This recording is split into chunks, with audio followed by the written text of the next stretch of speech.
Okay, guys, I'm going to bring them on for the panel. 1 second. Here we go. There's Rhea. There's Cameron. Hi. That was fun. Did you guys have fun? Yeah. Yeah?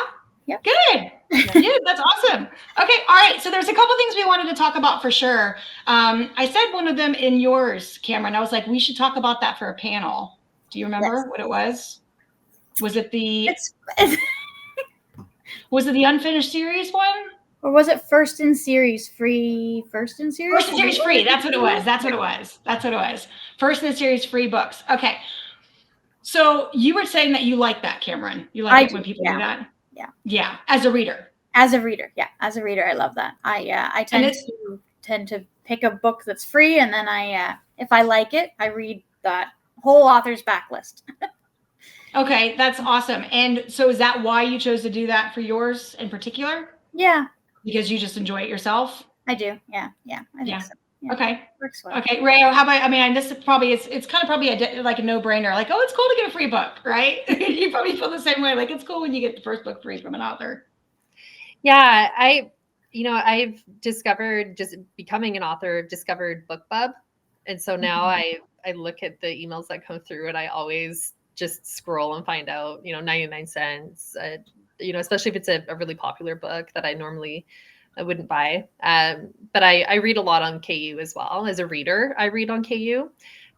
So yeah, I think it's a good thing. And it definitely something I would consider doing when I have more of a backlist. Yep. Right now it's hard for me to fathom doing that. But that being said, I will be doing a free promo for my book in June when I do my Kindle countdown. I'm going to be doing it for a week. It'll be offered for free. So yeah, that's awesome. No, yeah, of course, that's awesome. Yeah, no, I wasn't trying to mean that. Rhea, put yours for free. I wanted to talk the backlist, yeah, for sure. Yeah, and I wanted to talk to you about the fact that like Amelia Hutchins actually gets heat for it. I've talked to her about it. Yeah. She gets heat for it because people feel like she's giving away her book for free to hook them, so then they have to go buy the rest. And that's not why she does it. No. She's actually trying to save them from spending the money on the first book to make sure that they like it before they go and they pay for the rest, So, because a lot of people will buy them in clumps or deals, the whole thing at one time. So it's actually quite the opposite mentality, right? And I think maybe that's the difference between people who are like a glass is half full and a glass is half empty kind of personalities, maybe.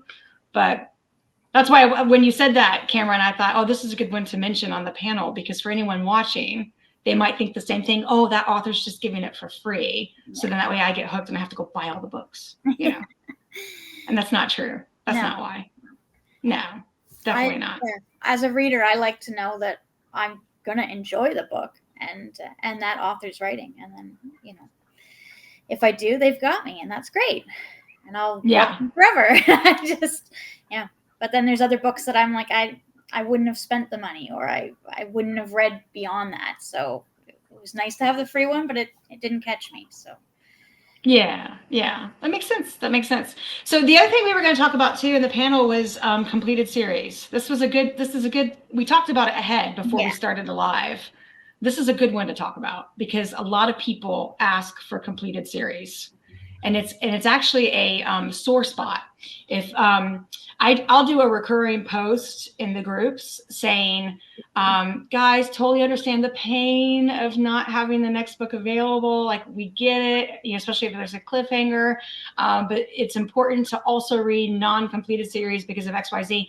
And it will cause, people get really up in arms about it. Like, they get really spun up about it. So what do you guys think? It's you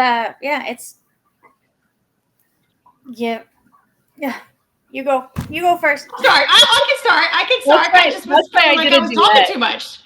Go ahead, Rhea. That's why I started with a duet, just to see how it would sell, and then go from there, and then plan out a series maybe after. As a reader, I'm kind of on the fence of I'd rather wait until the series is done, because if I'm really into it, then I will power read. But as an author now, I have a bit of a different perspective, and it is really hard to write as quickly as people can read. It's impossible to keep up. Right. Ultimately, it comes down to if we're only reading completed series, then the series may never get finished. Right. That's like what it really boils down to, because an author relies on those sales, especially if it's their livelihood, to keep writing. Right. And if their publisher doesn't see a demand for it, in cases where they're published outside of KU, right, and they have a traditional publisher, they'll just cancel the series, and we've seen it happen, right, time and time again, where series get canceled. So if the author's self-publishing, it's a lot of money to put out the cover and the yes, editing and the formatting and all that, and it's we're talking thousands of dollars, and you don't see that come back right away. Right. You're lucky if you do see it come back. So right. So because like a lot of people don't realize, but like when you have a publisher, they pay for a lot of those costs, right? And then they also get a lot of your sales, like a percentage of your sales. That's how it works, right? But when you self-publish, you don't have anyone paying those costs except for yourself. So that's coming all out of your pocket before you ever earned a dime. yes. And a lot of people who are on KU, they have full-time jobs in other places because they can't afford to be a full-time author yet, not until their books kick off, right? So yeah, like a cover photo. How expensive is a cover photo, do you find, Cameron? Like, what did they range just to buy a cover for your book? The ones that I just bought were under 300 Canadian, but she's raised her prices this year, so now it'll be over 300 per book. So I'm re-releasing 5 books, so that's $500 right there. And then you've got all the editing for that, and that's going to be at least $200, $500, depending on how much editing you need. Yeah, editing's expensive too as well. Yeah. Yeah. And we're not complaining. It's a part of that's what it is, right? But it helps to buy them as they come out, because then you're supporting that author in their writing journey and their process, right? Now, I know this is happening more in fantasy books, and we're starting to see it happen more, and it's something I'm going to be doing in the fantasy books, not so much as contemporaries, is where they're putting a summary in at the beginning. If it's a series, ongoing series, like a little refresh. So if you're reading multiple series. I love that. I love it. Yeah, I love that. I love that because that's part of the complaint, right? Is like, I'll forget. So I want to wait till they're completed because I don't want to have to go back and reread a book before the next. And so that is the answer, the solution that a lot of authors are doing. C.N. Crawford does that. I was going to say it's they, a duo, a writing team, but they now do a summary at the front of every book of their previous book. So you don't have to go back and reread, and that way you can read them as they're coming out, So great idea.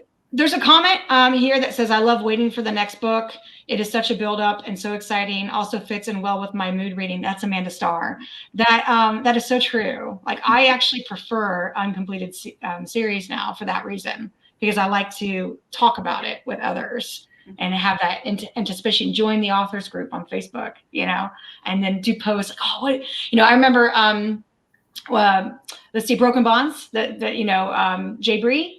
There was a lot of questions about Atlas, that character. And as the series was coming out, people were dropping posts just saying, oh, do you think he's really a Bond? Do you think it's someone else? And it's just fun, right? To have all that buzz. So anyways, it's like you bond with book besties, at least I find, so, but I think we all understand, right?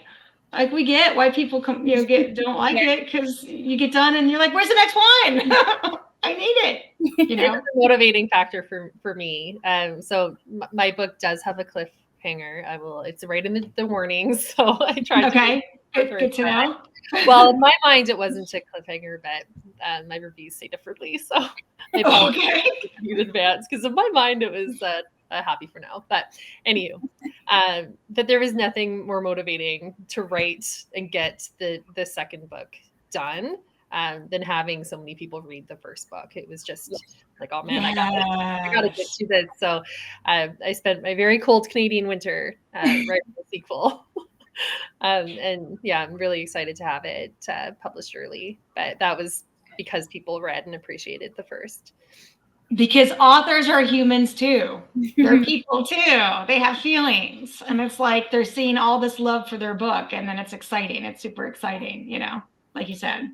So I get that a little bit, because I'm not going to talk much about me, because this isn't about me. This is about you guys. But I started writing, and I have a beta team.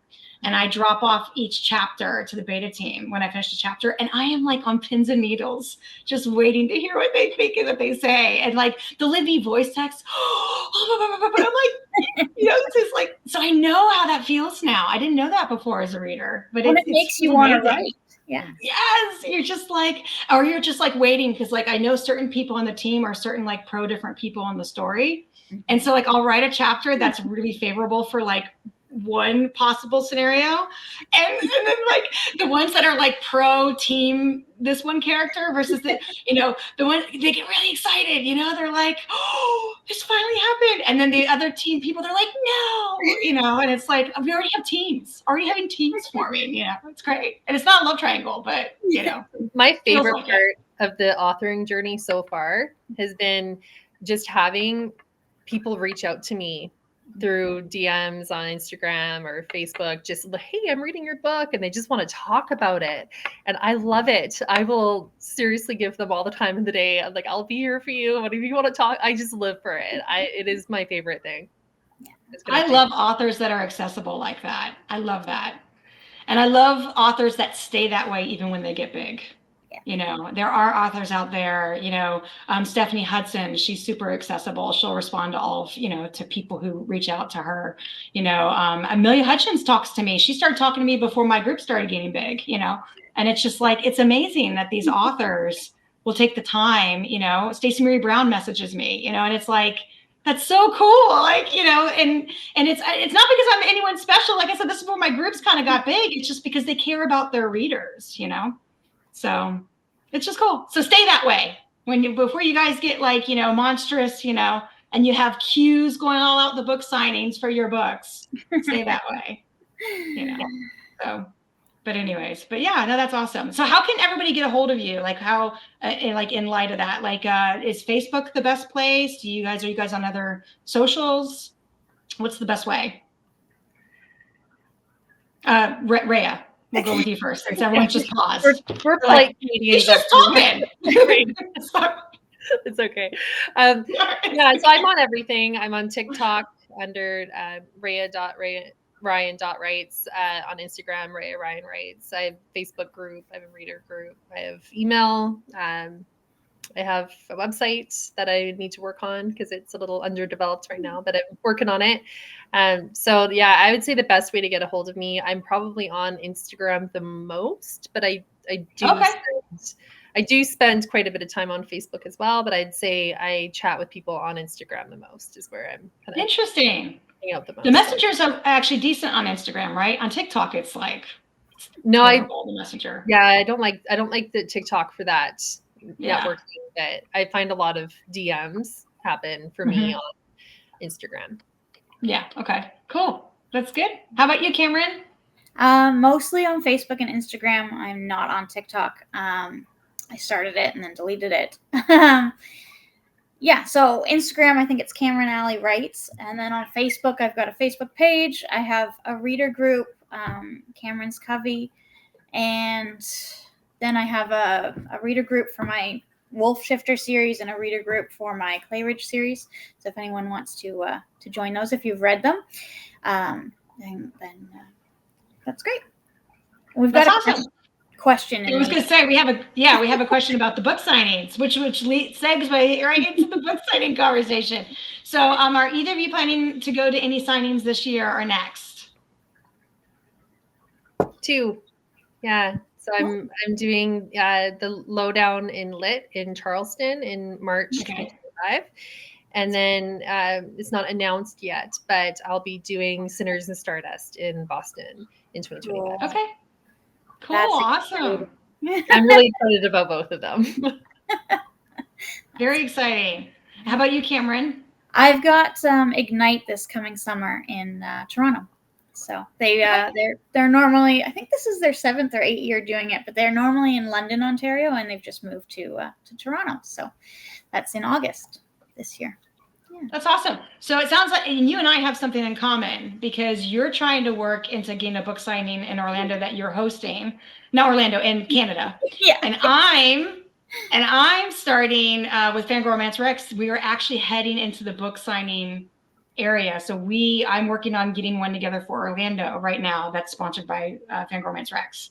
So it's exciting, isn't it? Getting into it's a little bit, especially after hearing all these posts with Denver, Readers Take Denver. It's like, wow, there's a lot to consider, right? Mm-hmm. Yeah. Yeah, that's it doesn't sound good. Are you trying to do it through your author name? Are you trying to like do a company? What are you trying to do? Just through the author name. I don't know. Yeah. I've looked at it a couple times. I've been trying to work it out for a couple years now. My kids are little, so that makes it difficult. And I'm not writing full time, so it's it's not like there's an income there to spend towards it. So I'd have to be looking at a lot of sponsorships, but and the places keep moving on me where I want to do it. But let me see. Yeah. I'm going to a venue this weekend in Orlando to check it out. So nice.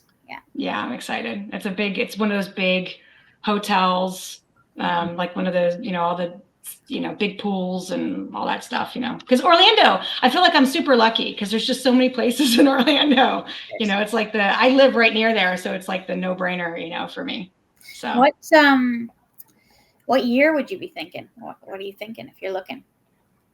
2025, but I don't think that's enough time because authors are already booked for 2025. Yeah, some do they book early. Yeah, so hard, you gotta plan ahead a lot. Yeah, so I'm thinking 2026, but I'm actually really lucky, and I'll wrap this up real quick. I'm actually really lucky because my brother and his wife, they host cheer competitions in the state of Florida, and they have it's East Coast cheer. They have a big company, and they go to all these different venues, and it's to the point now that they bring in so many people that venues want them to come. And so I'm just really lucky because they, it's not the same event, right, as a book signing, but it's similar concept. And so they know all of that. So they're going to be helping me along. And plus I have a team of people helping, of volunteers from FanGrrrl Rex that are helping with, these are people that go to book signings all the time that have a lot of experience. And when it happened today with the readers, it didn't happen today. It happened over the weekend, right? But everyone's posting now. Yeah. Like Amelia Hutchins has a novel like on her page about it, right? It's hard. Amelia will just. It's really hard not to read. It's like, oh my gosh, and like Amelia, she'll just tell it like it is, man. She just, she's, so you can always get that, intel from her on things like that when it affects her. She'll be really honest about it, but. Reading those today, that it's like, wow, so I dropped a note into one of the teams that's helping me with the book signings and said, guys, let's start reading these posts and get comments and get lessons learned because we do not want to be in that scenario, because they're getting a lot of bad press from it. So from what I've been hearing, it sounds like a lot of the issues were caused by the venue. A lot of the stuff was at the venue. Also, maybe like overbooking, just too many people there and not enough to manage it. So, it sounds like just a nightmare. All around nightmare. That's not what you want when you go to those things. Like I've been to I went to Romantic Times a couple times, 2010 and 2017, and I went with my mom, and it's such a great experience. You get to have fun and bond with all these people and talk about the thing that you love the most, and it shouldn't be a disaster vacation. It's not to mention people spend so much money to go. So expensive. Yeah, tickets are expensive. Travel's expensive. Yeah, hotel. Food. Oh, we just said the same thing. Food. Yeah. I just went to Fictions, Fans, and Ball Gowns in Manchester, England. They actually do a really good job with their events. And I went there. I guest hosted. I hosted the authors panel, and the Twisted Sisters was on the authors panel. I'm like, this is crazy. How is this my life? But they're very organized. So it's like, I had a really good experience there, and I think most people who go there have a very good experience. A lot of book signings do great. I think this was kind of like just shocking because it was such a fluke, right? This is a pretty well-known book signing. That's why. But I don't remember a lot of people there. Yeah, I don't remember which one it was, but was there one last year that didn't go over so well either? There was something about people fighting over bracelets or something. There was a lot of I authors don't know. being stolen from. I don't remember which event it was, but I remember hearing about another one like that. Mhm. I don't know. It's a shame. Like you're saying, Rhea, it's just people who spend, the readers spend so much money. And it's also something they're so looking forward to go see their author, So I know, and authors that go, some authors go I was talking about this the other day with some people. Some authors go because they literally want to sell their book there. It's an opportunity to sell their book and their merchandise. And, but some authors go literally just because they want to see the fans, make themselves accessible. Everyone has different reasons, I think. That's my reason. And yeah. I'm traveling internationally, so I have to ship all of my stuff there. Dual customs. It's Calgary to Charleston is not a close flight. It's a long flight. The dollar is not great. So I'm doing this because there's a big chunk of my readership that lives in that region, and so I just really wanted to go meet them. And that's it for me. And if I sell a few books, great. But I want to be. It's not really about book sales for you. It's about being present and meeting your fans, right? It's the community, yeah. My PA is going. I haven't met her because she lives in Louisiana. Really? That's exciting. Yeah. How did she become your PA? How did you find her? So she was. She just reached out to me one day and said that she wanted to beta read. So she had signed up to ARC, and I had messaged her to ask her to ARC because nobody wanted. It was just a brand new author, so I just didn't know how it all worked. So she ended up somewhere, for me, and then she just really liked the book, and we just chatted, and then she started making me all sorts of fantastic reels and marketing collateral, and we just sort of made it formal, and but it was a build up, but she's fantastic, and I'm really lucky to have her. But she lives in Louisiana, so she's gonna be there as well. So it's just being able to meet people that I normally would never meet. Yeah. And it's so cool. Like with, social media, we get close to people, don't we? Like very easily, especially like you said, how you've met her and she just reached out, as an ARC reader initially, and it just kind of blew up from there. That's how all my relationships have happened. Actually, everyone involved with the FanGrrrl groups. I have all these teams of people now, and these people are they're good friends, and it's, that's awesome. You get to meet her in person though. That'll be a big moment for you. I think you'll have to take pictures, post them. That's what we do anyways. But it's special. So cool. Awesome. All right. Well, I think we covered everything that we were planning on covering in the panel. We talked about, I think we did, right? I think for the most part. So you guys, thank you so much for coming on. This has been so much fun. Seriously.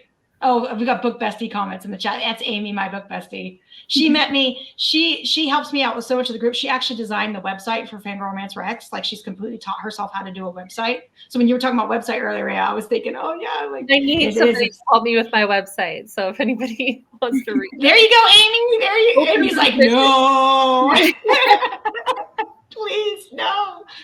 It's a lot of work, but the websites are so important. They're key, so it's worth it. But anyway, so all right, you guys. Well, thank you so much for coming on. Really appreciate it. This has been great. Seriously, really a lot of fun. Thanks for having me.